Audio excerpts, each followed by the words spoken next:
Assalamualaikum warahmatullahi wabarakatuh. Innal hamdalillah nahmaduhu wa nasta'inuhu wa nastahdi wa nastaghfiruh wa na'udzu billahi min shururi anfusina wa min sayyiati a'malina. Man yahdihillahu fala mudilla lahu wa man yudlil fala hadiya lahu. أشهد أن لا إله إلا الله وحده لا شريك له وأشهد أن سيدنا محمد عبده ورسوله سبحانك لا علم لنا إلا ما علمتنا إنك أنت العليم الحكيم رب اشرح لي صدري ويسر لي أمري واحلل عقدة من لساني يفقه قولي يا معلم الحكمة علمنا يا معلم الحكمة علمنا يا معلم الحكمة علمنا وذكرنا ما نسينا وعلمنا ما جهلنا اللهم أخرجنا من ظلمات الوهم وأكرمنا بنور الفهم وافتح علينا بمعرفة العلم وسهل أخلاقنا بالحلم وجعلنا ممن يستمعون قولا فيتبعون أحسنه وصلى الله على سيدنا محمد وعلى آله وصحبه أجمعين أما بعد.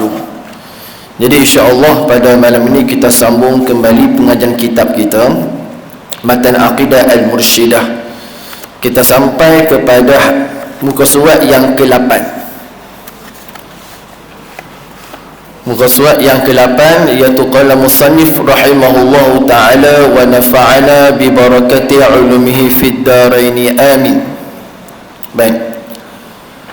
Khalaqal alam bi'asrihi al-uluwiyya wal-sufliyya wal-arsha wal-kursiyya was-samawati wal-arda wa ma fihima wa ma bainahuma. Kata musannif rahimahullahu ta'ala, dia telah menciptakan seluruh alam seluruhnya, sama ada alam yang bersifat ulwi ataupun alam yang bersifat sufli, arash, kursi, segala langit, bumi, sesuatu yang ada di langit dan sesuatu yang ada di bumi dan sesuatu yang ada di antara langit dan juga bumi. Jadi pengarang kitab tuan-tuan rahimahullahu ta'ala setelah menceritakan tentang yang pertama matan dulu bahwasanya Allah Subhanahu wa taala wahidun fil mulki, Allah taala itu esa pada pemerintahannya. Kemudian pengarang kitab mendatangkan tentang khalaqal alam, iaitu menciptakan. Manusia juga menciptakan tuan-tuan, tapi Allah juga menciptakan. Sebab itu Allah taala mencipta sesuatu tanpa ada sebarang contoh. Itu dia panggil khalaqa. Kalau manusia juga tuan-tuan, kita menciptakan, kita menjadikan rumah contoh, kita mencipta sesuatu alat, dan asalnya tuan-tuan alat ni dia sudah ada contohnya. Tapi Allah Jalla wa'ala menjadikan alam ini tidak ada apa-apa contoh. Sebab apa? Sebab sesuatu itu tidak ada wujudnya, melainkan Allah Subhanahu wa ta'ala yang menjadikan ianya tanpa ada sebarang kewujudan. Maksud tidak ada sebarang contoh, tidak ada sebarang apa-apa yang dikatakan panduan daripada Allah Jalla wa'ala yang dia menciptakan berdasarkan kepada kudrah dan juga iradah dia. Yang diciptakan berdasarkan iradahnya, kehendaknya, dan juga kudrahnya yang menjalankan apa yang dia kehendak. Maka apa yang diciptakan oleh Allah yang dipanggil alam al-uluwiyya. Apa alam uluwiyah ni? Yang ni alam yang di atas. Kita ni duduk di bawah, ada benda yang di atas kita. So yang di atas kita tu antaranya apa dah? Iaitu arash, kursi, langit, Di atas kita ada 7 langit. Maka segala ni tuan-tuan yang menciptakan iaitu Allah Subhanahu wa ta'ala. Tak ada yang menjadikannya melainkan Allah Subhanahu wa ta'ala. Ini pegangan kita. Pegangan kita sebagai ahli sunnatil wal jamaah. Kita berpegang bahawa Allah Ta'ala menjadikan segala-gala yang berada di atas. Dia juga alam sufliyah, mana yang berada di bawah. Apa alam di bawah? Bumi. Segala apa yang ada di bawah ni, semuanya tuan-tuan diciptakan oleh satu, yang Allah Subhanahu wa ta'ala. Dan apa yang berada di atas ni tuan-tuan, yang berada di bawah, semua dikira sebagai makhluk. Dikira sebagai makhluk. Sebab itu bila mana Allah Ta'ala menjadikan tiap-tiap makhluk, maka dia tidak berhajat kepada makhluk tersebut. Walaupun benda tu berada di atas kita, contoh kursi, contoh arash, semua ni tuan-tuan dia adalah makhluk. Dan Allah Subhanahu wa ta'ala tak berhajat kepada makhluk. Itu yang kita baca ataupun kita faham daripada sifat qiyamuhu ta'ala binafsih. Walaupun terjemahan Melayunya qiyamuhu mana berdirinya sendiri, bukan berdiri mana kita macam kita berdiri, tak. Mana Allah Ta'ala tak berhajat kepada sesuatu. Ini berdasarkan kepada tafsiran para ulama kepada surah Al-Ikhlas pada ayat yang kedua, Allahus Samad. Apa makna As-Samad? Tak berhajat kepada sesuatu. Dan sesuatu tu berhajat kepada dia. Sebab tu Allah Ta'ala menjadikan alam yang di atas, menjadikan alam yang di bawah, maka dia tak berhajat kepada apa-apa pun. Yang dia cipta ni tuan-tuan, li-izhari kudratihi, untuk menzahirkan kudrahnya saja yang di alam atas ni tuan-tuan. Sebab tu bila mana sahabat tanya, ya Rasulullah, berapa saiz langit? Saiz langit ni berapa? Macam mana kita nak gambarkan langit? Maka Nabi SAW bagi satu perumpamaan dalam satu hadis yang sahih. Kata Nabi SAW, engkau ambil sebetuk cincin, maka engkau campakkan di padang pasir. Nah, dibandingkan bumi dan juga langit yang berada di atas kita ni, ambil sebetuk cincin dan dicampakkan ke padang pasir. Maka kata Rasulullah SAW, sebetul cincin itulah bumi, dan sebesar padang pasir itulah langit yang pertama. Dan engkau nak bandingkan langit pertama dengan langit yang kedua, mana nak bandingkan saiz langit pertama dengan langit kedua tu, campak lagi sebatang sebetul cincin. Yang cincin yang kecil itulah langit pertama, yang luas itulah langit kedua. Maksudnya buat tuan-tuan, semakin benda tu meninggi di atas, semakin besar saiz dia. Sebab tu sebesar-besar makhluk Allah yang Allah jadikan satu, namanya adalah arash. Makhluk yang paling besar. Sehingga kan tuan-tuan, malaikat terpaksa menanggung arash tersebut. Kalau terlalu besarnya arash Allah Subhanahu wa ta'ala. Apa dia arash? Dia akan ceritakan di bawah tu. Tapi dia makhluk Allah. Maknanya Allah wujud. Allah tu ada, dia belum ada lagi. Sebab apa? Sebab tidak ada yang menyamai kewujudan Tuhan. Huwa awwalu, dialah yang pertama. Maksudnya tidak ada yang mendahului Tuhan.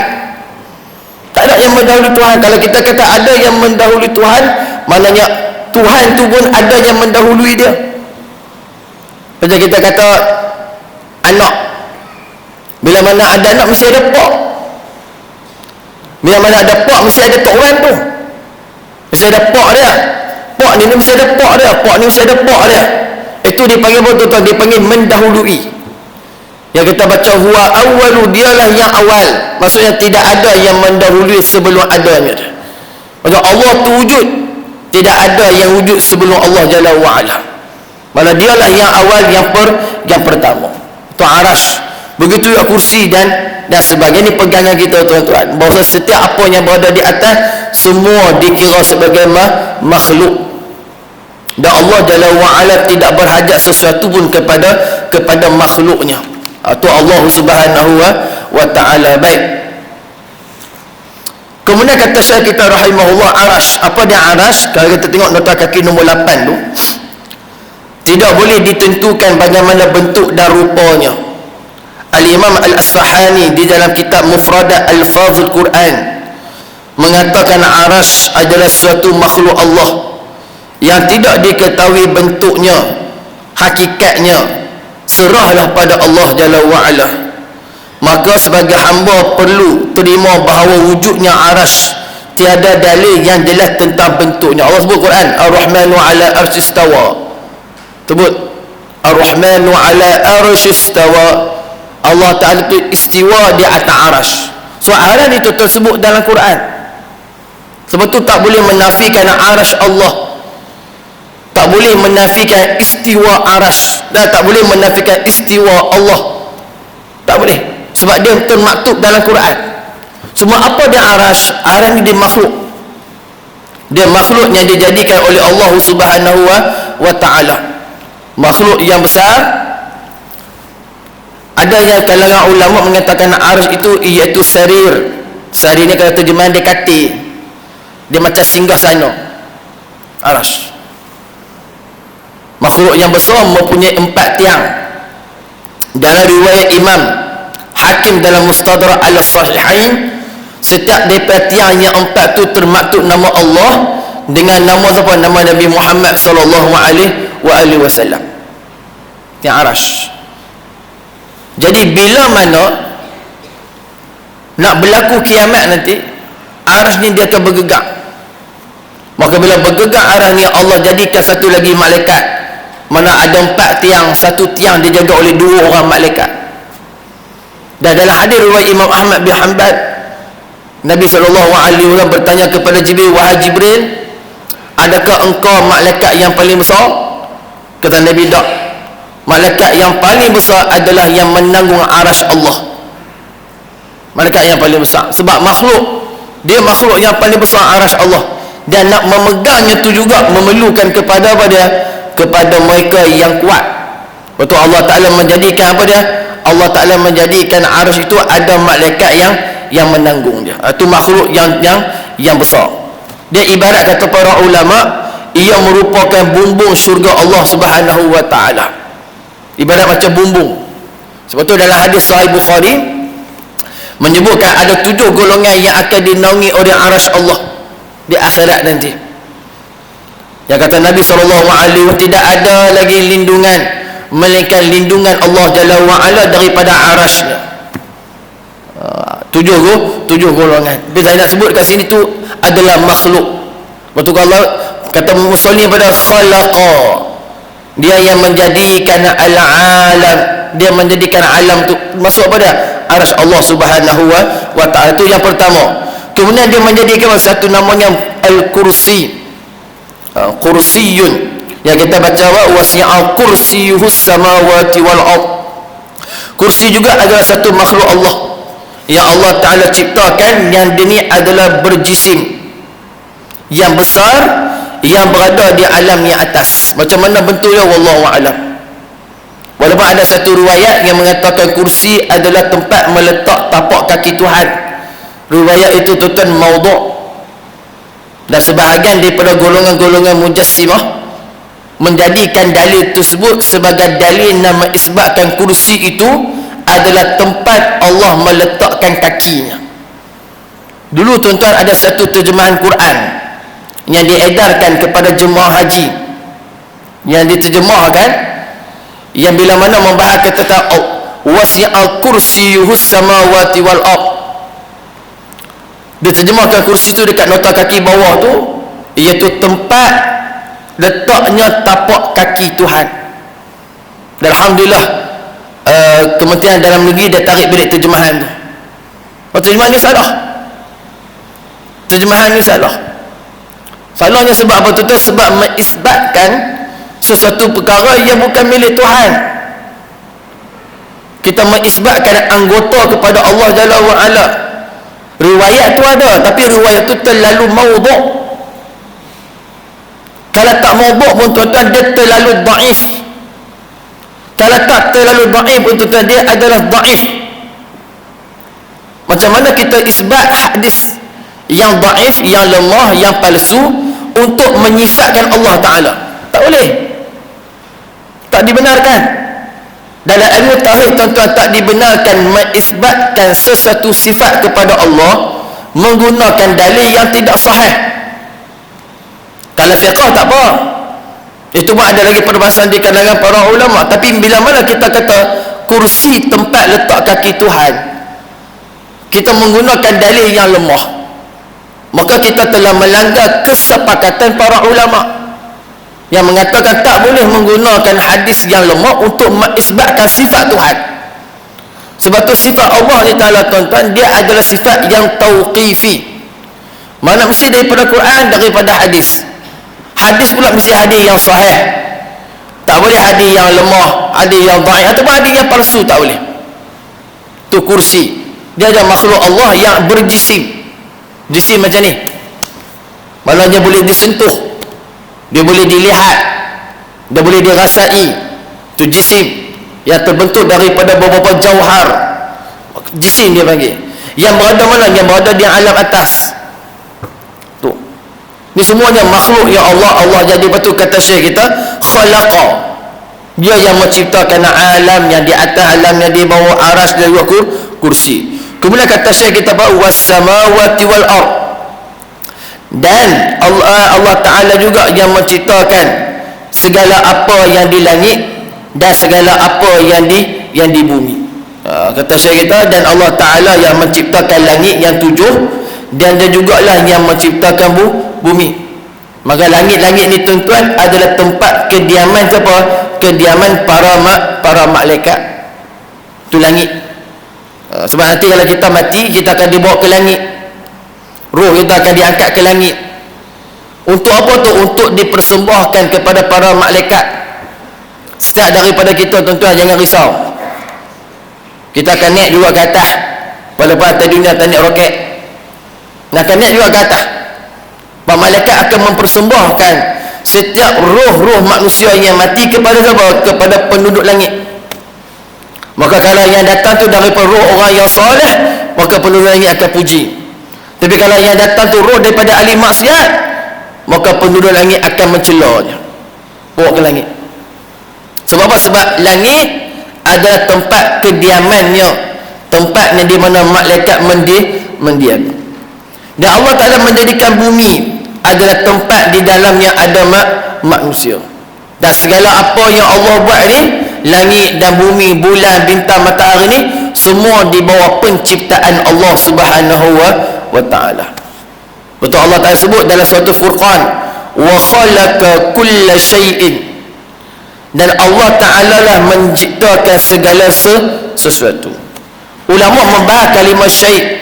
Kita sebut laisa kamislihi syai'. Syai' di sini merangkumi segala bentuk jisim dan segala perbuatan jisim. Kerana perbuatan hamba juga dipanggil syai', perbuatan kita ni. Maka bila mana Syekh kita menyebut kulla syai', mana setiap daripada sesuatu itu menciptanya, yang menciptanya adalah Allah. Itu ulama dia bahas kalimah syai', kenapa datang dalam bentuk nakirah. Nakirah dalam bentuk umum, datang dalam bentuk pasal apa? Laisa kamislihi syai'. Dia ada pada segi balaghahnya, dia ada segi pada huraian Arabnya, supaya kita tahu ya Allah Ta'ala tak boleh dimisalkan akan sesuatu, dan dialah yang menjadikan tiap-tiap syai', dialah yang menjadikan tiap-tiap sesuatu. Itu yang kita baca tu. Kemudian kata Syekh kita, wa ma fihima wa ma bainahuma, dan apa yang ada di antara langit dan juga bumi, seperti mana bulan, matahari dan juga bintang. Semua ni makhluk yang dijadikan oleh Allah Subhanahu wa Ta'ala. Baik. Kemudian kata Syekh kita, muka surat yang ke-9, jami'ul khalaiq maqhuruna biqudratihi la tataharrak zarrah illa biiznih. Kata Syekh rahimahullah, kesemua makhluk dikuasai dengan kekuasaannya. Tidak ada sesuatu zarrah sekalipun yang bergerak melainkan dengan kekuasaannya. Jadi Syekh kita, setelah dia menceritakan tentang penciptaan alam dan sebagainya, kemudian dia masuk kepada siapakah yang menguasai makhluk, yakni Allah Jalla wa'ala. Dikuasainya makhluk itu dengan apa? Dengan kudrah dia, dengan kudrah. dengan kekuasaan dia. Sebab tu saya kita kata dah tak bergerak sesuatu zarah. Zarah ni apa dia? Kalau hari ni kita sebut zarah ni atom lah. Kalau dulu kalau terjemahan zarah-zarah ni orang terjemah biji sawi. Sebab masa tu tuan-tuan benda yang paling halus biji sawi. Lah ni ada sains. Sains dia temui satu benda yang paling kecil, iaitu atom. Atom. Mana lagi kecil daripada zarah. Apa pengarang kita nak bagi tahu? Tak berlaku tuan-tuan sesuatu apa yang di alam ni. Tak bergeraklah sesuatu apa yang di alam ni, melainkan yang menggerakkannya tu dengan izin daripada Allah, kekuasaan daripada Allah.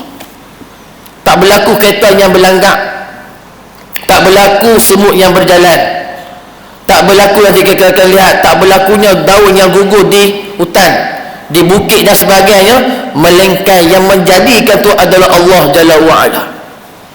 Dia yang menguasai alam. Tak bergerak. Kalau dia tak mengizinkan sesuatu tu takkan berlaku, takkan terjadi. Untuk Syekh kita dia nak bagi tahu sebesar-besar benda daripada sekecil-kecil benda, dia guna kalimah zarrah. Zarrah. Tak perlu cerita la tataharra arsh, tak perlu. Tak perlu cerita benda yang besar, cukup je cerita zarrah. Mana benda yang kecil yang kita tak nampak dengan mata kita, benda yang seni, benda yang halus, bergerak dia tu pun atas daripada kekuasaan Tuhan. Apa tadi kita pula? Kita buat kita apa yang kita buat ni tuan-tuan di atas keizinan Tuhan belaka. Sebab itulah yang kita ucapkan la haula wala quwwata illa billah, itu adalah kalimah menunjukkan pada rasa tawaduk dengan Allah. Tu Nabi SAW mengkhabarkan kepada Sayyidina ya Ali, ala ukhbiruka kanzun min kunuzil jannah, wahai Ali, nak aku khabarkan kepada kamu satu bentuk khazanah pembendaharaan daripada pembendaharaan syurga. Nak tahu wahai Ali? Kata Sayyidina, ya, saya nak ya Rasulullah. Maka kata Nabi SAW, la hawla wa la quwwata illa billahil aliyyil azim. Itu tuan-tuan pembendaharaan syurga. Yang kalau hari ni nak tengok pembendaharaan syurga ni, kena masuk syurga dulu. Tapi Allah Jalla wa'ala jadikan pembendaharaan itu ada di atas dunia. Yang kita sebut sebagai apa? Sebagai la hawla wa la quwwata illa billah. Kerana kalimah la hawla wa la quwwata illa billah tak diucapkan oleh suatu orang hamba, melainkan dia tahu dia adalah hamba. Dia tahu. Sebab tu bila mana kita jawab hayya 'alas salah, hayya 'alal falah, kita tak jawab seperti mana disebut oleh muazzin. Sebab tu Nabi SAW, idza sami'tumun nida, bila mana kamu dengar seruan azan, yaqulu ma yaqulu muazzin, hendaklah engkau sebut seperti mana apa yang disebut oleh muazzin. Tapi ketika mana hayya 'alas salat, Nabi jawab apa dia? La haula wa la quwwata illa billah. Sebab balik tadi, la tataharra zarra illa bi, mana tak berlaku sesuatu apa pun di alam, pergerakan, diam dan sebagainya, melainkan semua di atas kekuasaan Allah. Mana kalau kita tengok alam ni tuan-tuan, yang terjadi di alam ni semuanya di atas kehendak dia. Kehendak dia. Tak ada satu pun yang boleh menghalang. Tak ada satu pun yang jadi pada alam ni. Kita lagi kita balik, kita tengok ada daun yang gugur depan rumah kita, itu pun atas kehendak Tuhan. Semut yang berjalan dalam rumah kita tu, itu pun atas kehendak Allah. Mana dia menguasai secara total apa yang berada di alam ni. Hanya malaikat yang dia buat kerja ni tuan-tuan, hanya sekadar menzahirkan kudrah dia saja. Dia tak berhajat kepada malaikat. Kalau dia berhajat untuk cabut nyawa, dia boleh cabut. Tapi dia menghantar satu orang malaikat sebagai petugasnya. Bukan berhajat kepada petugas, tidak.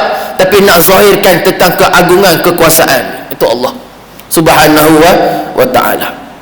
Ini tuan-tuan, kita belajar ni supaya kita kenal, supaya kita tahu taklah berlaku sesuatu itu melainkan atas kehendak dia.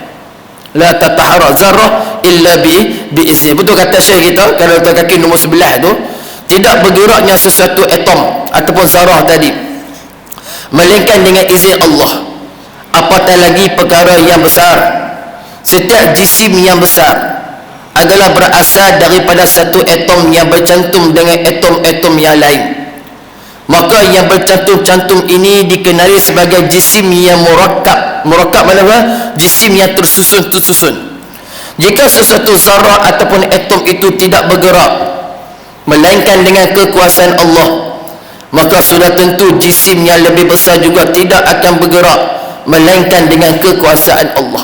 Itu sebab tu saya guna kalimah zarah tadi. Nak menceritakan sekecil-kecil benda bergerak dengan Allah Subhanahu wa taala, apatah lagi dengan sebesar-besar perkara. Ini yang kita pegang dalam akidah kita, bahawa setiap yang berlaku itu di atas izin Allah Subhanahu wa taala. Kemudian kata Syekh rahimahullah, laisa ma'ahu mudabbirun fi khalqi wala syarikun fil mulki. Tiadalah sesuatu pun bersama-samanya dalam mentadbir makhluk, yakni Allah Ta'ala sahaja yang mengatur makhluknya, dan tidak ada sekutu pada kekuasaannya. Apa makna sekutu? Yang Allah tidak berkongsi pemerintahannya dengan sesuatu. Kata-kata jalla wa'fa mudabbirati amra, kata Allah. Allah telah menyandarkan pentadbiran kepada malaikatnya. Maksudnya apa dia? Di sana tuan-tuan, ada satu perkara dipanggil sebagai at-tadbiru al-juz'i. Pentadbiran yang kita kata yang secara juzuk. Allah berikan kepada siapa? Kepada malaikat. Sebab ada malaikat yang tugas dia pada menurunkan hujan, menumbuhkan tumbuh-tumbuhan. So ini kita panggil at-tadbiru al-juz'i, pentadbiran secara juzuk. Ya Allah izinkan kepada satu untuk dia mentadbir. Macam kita lah di alam ni, yang mentadbir alam ni tuan-tuan adalah makhluk, namanya manusia, ataupun kita sebut sebagai khalifah. Mana alam ni ditadbir oleh makhluk. Apa mana makhluk kita lah? Manusia. So Allah Ta'ala bagikan satu bentuk pentadbiran kepada makhluk, yang mana makhluk ni mentadbir alam.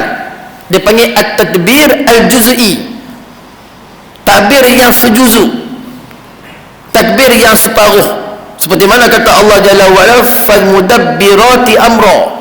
Kata Allah, Allah telah menyandarkan pentadbiran kepada malaikat-malaikat dia.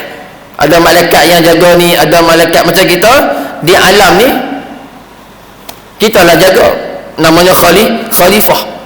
Betul, Allah Ta'ala berkehendak menjadikan khalifah tu sebagai pengganti Allah Jalla wa'ala untuk mentadbir alam ni. Betul, namanya khalifah. Daripada tu lahirnya Nabi Adam alaihi salam untuk menjadi pentadbir. Dia panggil tadbir, dia panggil at-tadbir al-juz'i. Tapi semua ni tuan-tuan dia balik juga kepada Allah. Kalau malaikat yang menurunkan hujan pun atas izin daripada Allah. Malaikat yang mencabut nyawa pun atas izin daripada Allah. Kita yang mentadbir, para pemimpin-pemimpin yang mentadbir negara-negara, dia menjadi pemimpin pun atas izin daripada Allah. Apa yang dia buat pun atas izin daripada Allah. Cuma dia hanya mengawasi dia perkara tersebut sebab Allah bagi pentadbiran tu kepada mereka. Itu dipanggil at-tadbir al-juz'i. Sebenarnya kata saya, terdapat makhluk yang mengatur perihal makhluk, maka di sini mereka mengatur mengikut perintah Allah Jalla wa'ala. Seperti mana malaikat yang menguruskan hujan, tidak ada yang mengatur semua pekerjaan selain daripada Allah. Seperti mana hidup, mati, rezeki, malaikat-malaikat hanyalah menunaikan perintah Allah dalam mentadbir. Hidup, mati, rezeki ni tu ketentuan Tuhan, tapi Allah Ta'ala bagi kepada malaikat untuk mengatur, yang bagi sebagai at-tadbir al-juz'i. Betul, Imam Al-Ghazali dia mengatakan, tiada yang membuat satu perbuatan melainkan Allah. Jadi firman Allah Ta'ala, laha ma kasabat wa 'alaiha maktasabat. Ia mendapat pahala kebaikan yang diusahakannya, dan ia juga menanggung dosa kejahatan yang diusahakannya. Maka perbuatan hamba dan malaikat atas jalan usaha untuk menunaikan perintah Allah. Kasab bererti usaha, iaitu pilih di dalam hati, yang ingin membuat sesuatu perkara, maka di sini tidaklah terkeluar sesuatu perbuatan itu melainkan ia ciptaan Allah. Perbuatan Allah memberi kesan dan bekas, namun perbuatan manusia atas jalan kasab, iaitu usaha dan ikhtiar. Bersalahan dengan Mu'tazilah mengatakan bahawa perbuatan yang diusahakan oleh hamba adalah perbuatan hamba, bukanlah perbuatan Allah Jalla wa'ala. Jabariyah pula mengatakan bahawa semua perbuatan hamba adalah perbuatan Allah, tiada sedikit pun perbuatan hamba. Maka ini bertentangan dengan akidah di dalam Al-Quran, kerana di dalam Al-Quran menyandarkan usaha perbuatan kepada hamba. Ini lah tuan-tuan yang dipanggil at-tadbir al-juz'i. Allah Ta'ala bagi kepada makhluk untuk mengatur. Di sana juga tuan-tuan syekh kita dia masuk tentang pada af'alul ibad. Ini panjanglah tuan-tuan cerita af'alul ibad, daripada kisah af'alul ibad ni lah. Ramai ulama yang terfitnah, ramai ulama yang menanggung azab kerana kalau salah sikit tuan-tuan menyebutkan benda tersebut, maka dia akan cenderung kepada fahaman Mu'tazilah. Antara yang terfitnah di atas jalan af'alul ibad ni adalah Imam Bukhari. Bagi bilang atau orang yang terkena fitnah lah dalam isu af'alul ibad. Sebab kita kena tahu tentang manusia, walaupun setiap perbuatan disandarkan kepada Allah, manusia dia ada ikhtiar, dia ada usaha, dan kita akan dibalas dengan apa yang kita usahakan. Waktu Quran kata ayyuma nakhtimu ala afwahihim wa tukallimuna aydihim wa tashhadu arjuluhum bima kanu yaksibun. Bima kanu yaksibun, dengan apa yang telah kamu usahakan. Mana setiap perbuatan kita ni tuan-tuan, setiap daripada apa kerja yang kita buat akan dibalas berdasarkan perbuatan kita. Perbuatan kita, memang kita ada perbuatan, kita ada ikhtiar, kita ada usaha. Walaupun kita berpegang ikhtiar dan usaha kita tak bagi bekah, yang memberi bekah ni tuan-tuan adalah kudrah Allah. Sebab kudrah Allah bersifat taksir, memberi bekah. Kalau kita buat satu benda jadi, kita buat sesuatu benda berlaku, itu juga di atas kudrah Allah dan iradah dia. Dia berkenak macam jadilah. Betul, ada perbuatan hamba yang bila mana dia buat tak jadi, maka Allah tak berkenak macam tu. Betul, perbuatan hamba ni tuan-tuan segala apa pun dinisbahkan kepada Allah Jalla wa'ala. Baik imam yang baik wa imam yang buruk, wa imam baik wa imam buruk pun daripada Allah, daripada Allah belakang. Cuma atas jalan adab kita dengan Allah, bila mana perbuatan buruk nisbahkan pada diri kita, atas kecuaian kita, atas kemaksiatan yang kita buat. Tapi kalau perbuatan yang baik kita sandarkan kepada Allah, supaya ini di atas jalan adab. Sebab baik dan buruk kedua-duanya datang daripada Allah, dan Allah Ta'ala memberikan kepada manusia satu jalan ikhtiar, usaha. Betul, Quran kata fa'alhamaha fujuraha wa taqwaha. Kami ilhamkan kepada manusia ni ada baik ada buruk. Qad aflaha man zakkaha, dan berjayalah bagi mereka yang mencucikan hati mereka. Mana Allah Ta'ala jadikan manusia ni tuan-tuan, dia boleh tahu baik dan juga buruk. Baik dan juga buruk datang daripada mana? Datang daripada wahyu, bukan datang daripada akal. Akal ni tuan-tuan dia hanya menyempurnakan saja, datang daripada wahyu. Sebab di sisi Mu'tazilah, baik ni juga dia boleh proses dengan akal. Akal ni boleh tentukan mana baik mana buruk. Kita kata tak, yang menentukan baik dan buruk adalah wahyu. Akal ni dia menilai, akal dia akan menilai, bukan penentu, bukan penentu. Sebab apa? Sebab di sisi Mu'tazilah, kalau satu akal manusia mengatakan benda tu baik, baik. Tapi sebenarnya kalau bagi Quran tu tak jadi lain. Apa kata Quran? Asa an takrahu syai'an wa huwa khairul lakum, wa asa an tuhibbu syai'an wa huwa syarrul lakum. Kata Allah Jalla, ada di kalangan manusia itu yang dia menyangka sesuatu benda tu buruk, tapi bagi dia baik. Dia rasa benda tu buruk, tapi pada sisi Allah baik. Dan ada di kalangan manusia yang menyangka benda tu buruk pada dia, tapi baik pada hakikat dia. Ada yang rasa benda tu baik, tapi pada hakikatnya buruk. Sebab apa? Sebab yang menentukan baik buruk ni adalah Allah pada sudut wahyu. Tapi akal manusia akan berfikir, akal manusia dia akan memproses, akal manusia akan bukan menentu tapi melihat kepada benda-benda tersebut. Tu dia nilai. Sebab tu kita tuan-tuan boleh menilai baik dan juga buruk daripada wahyu. Kalau semua agama ni tuan-tuan pakai akal, kata Sayyidina Ali, sudah pasti kita pertikaikan kenapa khuf disapu dekat bahagian atas, tak dibasuh bahagian bawah. Sebab kan kalau khuf, kalau kita pakai khuf, sapu dekat bahagian atas, kenapa tak basuh bahagian bawah? Sedangkan bahagian bawah tu lah yang kita pijak. Tapi bahagian atas, tuan-tuan, agama ni tuan-tuan, dia tidak menggunakan 100% kepada akal, tetapi akal digunakan untuk menguatkan kefahaman kita terhadap nas-nas agama. Untuk dalam Quran ada sebut afala ta'qilun. Ahlussunnatul wal jamaah di kalangan Asy'ariyah wal Maturidiyah, kita ada satu benda dia panggil hukum akal. Hukum akal. Hukum akal ni kena ngaji tuan-tuan. Kalau tak ngaji hukum akal pakai tak berakal. Tu ya, bila mana tak mengaji hukum akal ni demam macam-macam fahaman. Waktu dalam ngaji akidah Asy'ariyah, pertama betul lah kita akidatul najin ke apa ke, perkara pertama mesti bahas hukum akal. Sebab kita nak guna ni tuan-tuan dalam nak mensabitkan, dalam nak mengisbatkan Allah Jalla wa'ala, kewujudan dia. Sebab dalil kepada sifat Allah ada dua, akal, nakal dan juga akal. Nakli dan juga akli. Nakli maknanya Quran dan juga hadis. Akal macam mana akal berfikir untuk mengisbatkan sifat tu. Sebab itu akidah Asy'ariyah kita menggabungkan dua, nakli dan juga akli. Untuk kalau kita mengaji dalam kitab-kitab Jawi, dia ada bahas kenapa wujud, bila mana wujud mesti ada lawan. Sebab akal memproses. Bila mana ada sifat sama, maha mendengar, mesti ada datang lawan sifat tu. Tapi oleh kerana hanya orang dia tak faham kenapa ada datang lawan sifat, dia panggil dhid. Bila mana kita sebut wujud, lawannya tiada. Kenapa nak datangkan tiada tu? Dia antaranya untuk mengisbatkan, menetapkan kefahaman kita yang Allah Ta'ala tu wujud dan mustahil Allah tu tiada. Sebab nak menetapkan benda tu supaya akal dia memproses. Sebab tu mengaji akidah ni tuan-tuan, memang kena cergah akal. Memang kena cergah.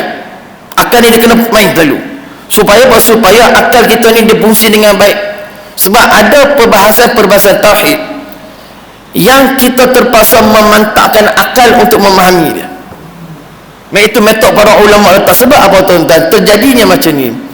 Sebab akidah Asy'ariyah, kita hanya bukan datang untuk menceritakan tentang sifat Tuhan, malahan kita datang untuk membungkam, menjatuhkan mereka yang berlawan dengan Ahlussunnatul wal Jamaah, atau yang Mu'tazilah, atau yang Jabariyah, atau yang Qadariyah.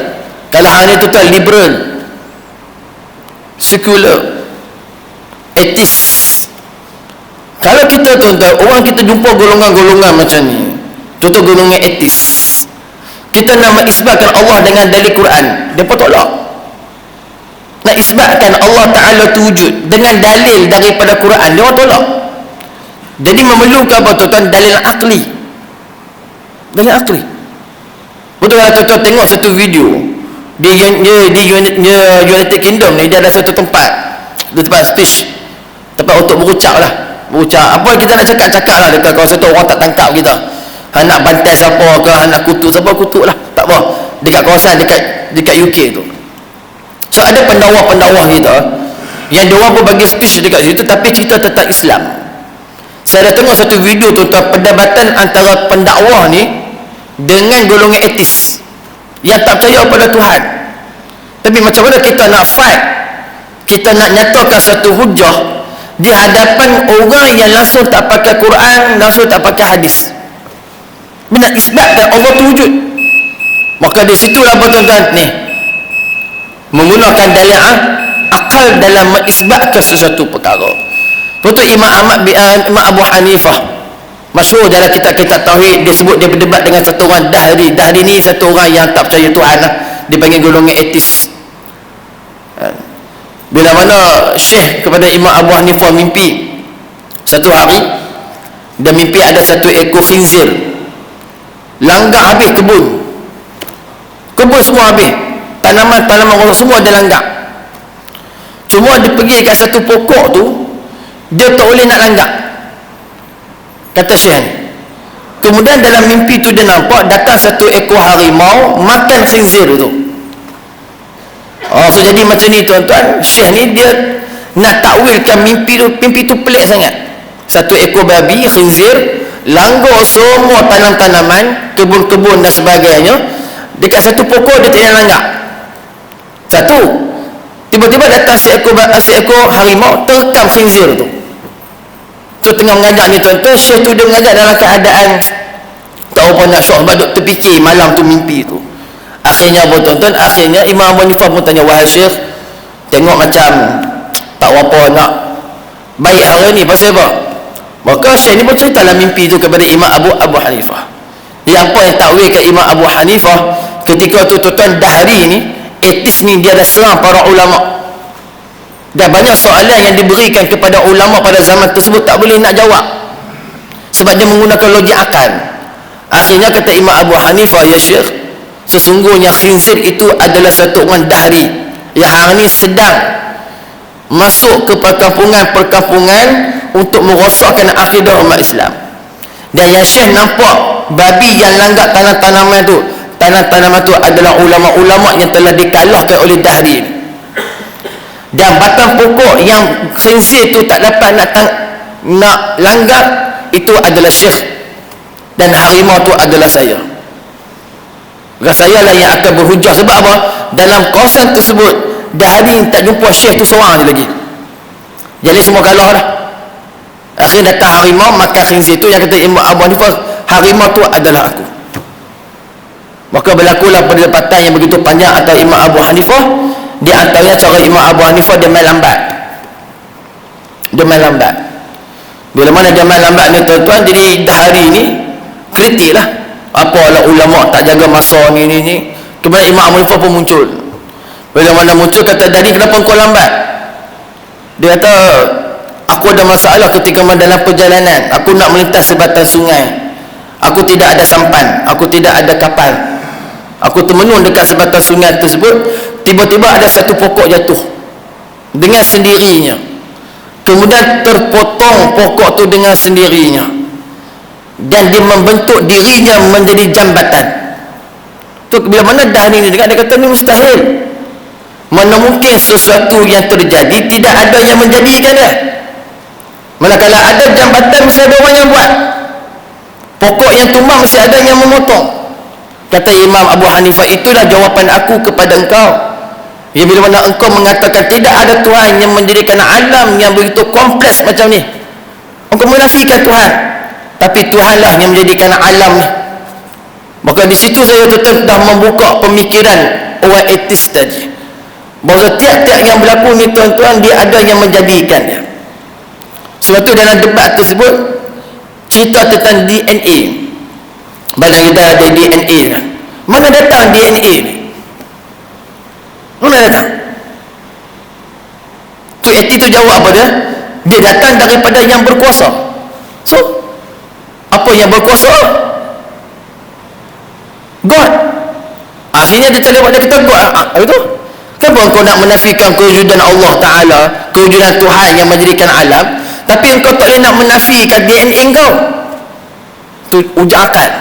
Ni akal ya tuan-tuan. Kalau kita kata Allah wujud, apa dalil? Allahu samad lam yalid, dia tak pakai tuan-tuan. Orang etis dia tak pakai.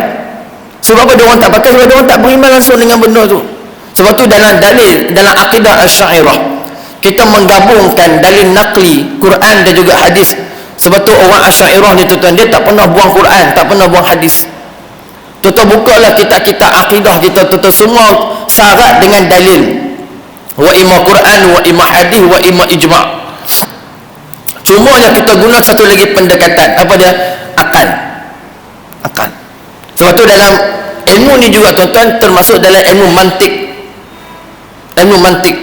Satu ilmu yang dipelajari untuk meluruskan akal. Sebab tu dalam akidah Asy'ariyah, kita boleh berdebat dengan sesiapa yang kita boleh berdebat. Sebab kita belajar semua. Dari nakal kita belajar, dari akal kita belajar. Daripada tu dia akan menguatkan akal. Sebab tu Islam dia tidak pernah menolak akal. Cuma akal yang baik adalah akal yang dipandu dengan Quran dan juga hadis. Ataupun kita sebut Quran, ataupun kita sebut wahyu. Mesti dipandu. Kalau tak pandu, tuan-tuan jadi sekular. Kalau tak dipandu, jadi liberal. Macam hari ni lah, liberal yang cuba nak menjadikan maksiat sebagai benda adi, menormalisasikan maksiat. Kita tak rasa apa. Tu liberal. So oleh kerana buat okey, maksiat engkau lah, aku itu akal manusia. Tapi Islam tak kata macam tu. Sebagaimana engkau saudara aku, sebagaimana kamu saudara seagama, kita bertanggungjawab. Betul Nabi SAW menyebutkan man la yattamu bi amri muslimin falaysa minna. Siapa-siapa yang dia tak ambil tahu hal orang Islam, dia bukan daripada golongan kami. Bukan Nabi meletakkan satu guide kepada orang Islam mengambil tahu. Tapi datang liberal tak? Liberal dia cuba nak menormalisasikan kemaksiatan. Kita tak rasa benda tu bersalah. Sebab apa? Sebab sifat manusia perlukan kepada benda tu. Di sini tuan-tuan maka akan muncul golongan-golongan LGBT. Sebab ini adalah fitrah manusia. Islam dia meraihkan fitrah, salah tu. Islam meraihkan fitrah yang memang telah Allah berikan. Itu meraihkan. Laki-laki suka pada perempuan, perempuan suka pada fitrah. Islam meraihkan orang perempuan suka kepada emas, raih. Kita suka kepada perhiasan, raih. Kita suka kepada rumah besar, raih. Sebab itu tabiat manusia. Cuma raian itu tuan-tuan mesti berpandu daripada Quran dan juga hadis. Tapi kalaulah tuan-tuan tabiat itu menyalahi daripada tabiat yang sebenar, itu bukan raih. Sebenarnya satu orang laki-laki suka kepada satu orang laki-laki, itu bukan Islam. Menghormati apa dia tuan, setiap daripada apa yang dikehendak oleh manusia, yang benda tersebut tuan-tuan tidak menyalahi daripada tabi'in, tidak menyalahi daripada semula jadi manusia yang Allah Ta'ala berikan dalam jiwa kita. Tapi liberal dia nak buat macam tu. Sebab apa? Menggunakan akal. Sebab tu Mu'tazilah, walaupun tak ada Mu'tazilah pada hari ini, tak ada siapa kata dia Mu'tazilah, tapi afkar pemikiran Mu'tazilah yang lebih banyak menggunakan akal tu ada pada ajaran-ajaran sesat. Ada pada ajaran sesat. Walaupun orang kata kami bukan Mu'tazilah, engkau bukan Mu'tazilah, tapi afkar pemikiran Mu'tazilah tu ada. Macam kita kata golongan Khawarij. Walaupun Khawarij itu tanda tak ada, tapi afkar pemikiran Khawarij yang suka mengkafirkan umat Islam, yang suka membid'ahkan umat Islam, itu afkar Khawarij. Afkar pemikiran Khawarij. Walaupun mereka tak namakan mereka Khawarij, tapi afkar pemikiran dia tuan-tuan, dia akan kekal sampai kiamat. Dia akan kekal. Walaupun nama tu tak ada, Qadariyah pun dah tak ada, Jabariyah pun dah tak ada, semua dah tak ada dah. Nama-nama ni dah hilang pada pandangan mata manusia umat Islam. Tapi afkar pemikiran dah 20 tahun 30 tahun tuan-tuan, orang mungkin dia tak pegang, dia tak kata dia Syiah, tapi kefahaman dia terhadap agama seperti mana Syiah, itu dia panggil afkar. Afkar pemikiran ni lah tuan-tuan yang kita tak boleh buang daripada manusia. Sebab tu akidah Ahlussunnah wal Jamaah, kita menggabungkan antara Quran dan juga hadis dan juga akal, supaya kedua-dua ni tuan-tuan menjadi hujah yang mantap kepada siapa? Kepada umat Islam. Sebab itulah tuan-tuan kita berpegang dengan perkara tersebut. Sebab tu kalau satu orang dia berpegang bahawasanya segala-segalanya dialah yang buat, Allah tidak masuk campur, maka orang ni berfahaman dengan fahaman Mu'tazilah. Faham Mu'tazilah kan? Faham Mu'tazilah. Walaupun dia kata saya ni usaha semua, yang buat saya buat ni semua saya buat, Tuhan tak masuk campur, fahaman Mu'tazilah. Walaupun dia tak kenal Mu'tazilah tu apa. Namun tak, kita tak panggil dia Mu'tazilah, tapi fahaman afkar kefahaman. Kan berlaku pada hari ni, semua ni daripada usaha saya, usaha dia saja, usaha lain tak ada, Tuhan tak masuk campur dalam usaha saya. Itu fahaman Mu'tazilah. Walaupun Mu'tazilah ni tuan-tuan dah pupus. Mu'tazilah ni tuan-tuan zaman Imam Abu Hasan Al-Asy'ari dah pupus dah. Bila mana habis kerajaan Bani Umayyah, Bani Abbasiyah, habis, tak ada lah Mu'tazilah. Tapi afkar pemikiran Mu'tazilah masih lagi hidup. Bila mana menceritakan tentang af'alul ibad, kita berpegang, kita ada usaha, kita ada ikhtiar, kita buat. Hasil daripada usaha dan ikhtiar ni tuan-tuan, dia tidak memberi apa-apa kesan kepada kehendak Allah dan kudrah Allah. Tak bagi kesan. Bila mana Allah berkehendak akan sesuatu, kita usaha. Allah berkehendak dia mati, dia pun usaha dah. Tapi dia tak tahu dia akan mati. Berlakulah mati dia. Maksudnya Allah berkehendak akan perkara tersebut. Kalau satu orang yang berusaha makan ubat, Allah berkehendak kepada kesembuhan, dia akan sembuh. Tapi bila Allah berkehendak lain, dia tidak akan sembuh. Maka dia perlu usaha yang lain. Sebab tu benda ni tuan-tuan dipanggil lari kepada takdir. Ini kepada takdir yang satu lagi. Yang kesemua ni tuan-tuan adalah takdir daripada siapa? Daripada Allah, berdasarkan ketetapannya sejak azali. Ini tuan-tuan yang kita pegang sebagai ahli sunnatul wal jamaah. Selagi mana kita boleh ikhtiar, kita boleh usaha, kita buat hasil daripada usaha dan ikhtiar itu, maka ada satu lagi konsep, dia panggil konsep tawakal, menyerah kepada Allah Jalla wa Ala. Kalau benarlah apa yang kita buat itu tepat dan jadi, maka itulah kehendak Allah. Tapi apa yang kita buat tak jadi, itu ada juga kehendak Allah Subhanahu wa taala. Seperti mana kata orang Arab, anta turid wallahu yurid, wallahu yaf'alu ma yurid wala anta turid. Engkau nak, Tuhan pun nak. Tuhan akan buat apa yang dia nak, bukan apa yang kau nak. Maka itulah pegangan kita tuan-tuan. Kalau terjadilah perbuatan yang kita buat tu jadi sungguh, alhamdulillah atas perkara tersebut. Tetapi kalau apa yang kita buat tak jadi, maka kita reba dengan apa yang telah Allah kehendak ke atas diri kita. Itulah tuan-tuan pegangan kita. Usaha ikhtiar ada kepada hamba, dan Allah bagi kepada hamba benda tersebut.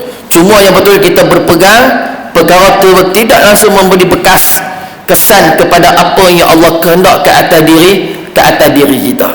Itulah tuan-tuan sebahagian daripada perkara itu. InsyaAllah kita akan sambung antara sifat Allah hayyun qayyumun la ta'khuzuhu sinatu wala naum. Di sini ada sifat hayy, ada sifat qayyum, dan Allah Ta'ala menggunakan kalimah sinah. Macam kita baca dalam ayatul kursi, la ta'khuzuhu sinatun wala naum. Maka apa ada perbezaan antara sinah dan juga naum, insya-Allah kita akan lihat pada kuliah yang akan datang. Wallahu a'lam.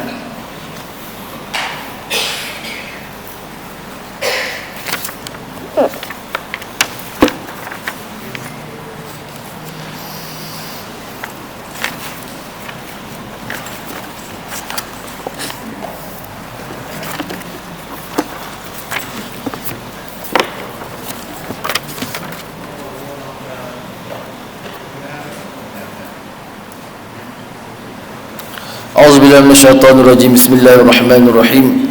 Alhamdulillahi rabbil alamin, wassalatu wassalamu ala asyrafil anbiya'i wal mursalin sayyidina Muhammadin wa ala alihi wa sahbihi ajma'in. Allahumma inna na'udzubika min 'ilmin la yanfa' wa min qalbin la yakhsha' wa min nafsin la tashba' wa min du'a'in la yusma'. Subhanallahi wa bihamdi, subhanakallahumma wa bihamdika, nashhadu an la ilaha illa anta wa nastaghfiruka wa natubu ilaik. Wa sallallahu ala sayyidina Muhammadin wa ala alihi wa sahbihi wa baraka wa sallam, walhamdulillahi rabbil alamin. Aqulu qawli hadza wa astaghfirullahu li wa lakum wa billahi taufiq wa hidayah. Assalamualaikum warahmatullahi wabarakatuh.